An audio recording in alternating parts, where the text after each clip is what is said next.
Postpartum ডিপ্রেশনের অস্তিত্ব ঠিক এই মুহূর্তে আপনার ও আমার অস্তিত্বের মতোই বাস্তব। মা হওয়া সোজা কথা নয়। মনের জোর না থাকলে মা হওয়া যায় না। আমরাও তো সন্তান মানুষ করেছি, আমাদের বেলা তো এসব ছিল না। এসব সোশ্যাল মিডিয়া দেখে শেখা কিছু বড় লোকের রোগ। ইত্যাদি ভিত্তিহীন মন্তব্যগুলো করার আগে একবার বুঝে নিতে হবে যে আমাদের জ্ঞানের পরিধির মধ্যে যে বিষয়গুলো পড়ছে না তারই অস্তিত্ব নেই, ব্যাপারটা এমন নয়। পোস্টপার্টাম ডিপ্রেশনের অস্তিত্ব সদ্য মা হওয়া মহিলারা প্রায়ই টের পান। পোস্টপার্টাম ডিপ্রেশন সম্পর্কে বিস্তারিত জ্ঞানের অধিকারী যারা, তারা হলেন গাইনোকোলজিস্ট, সাইকিয়াট্রিস্ট, সাইকোলজিস্ট অথবা যে কোনো লাইসেন্সড মেন্টাল হেলথ প্রফেশনালস।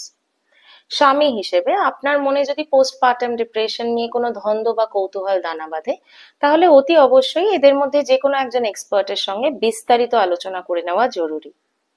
এইভাবেই আপনার সদ্য মা হওয়া স্ত্রীর গত 9 মাস ও আগামী 6 মাসের এই কঠিন সফরটিকে একজন লাভিং, কেয়ারিং ও দায়িত্ববান স্বামী হিসেবে খানিকটা সহজ করে দেওয়ার চেষ্টা করতেই পারেন।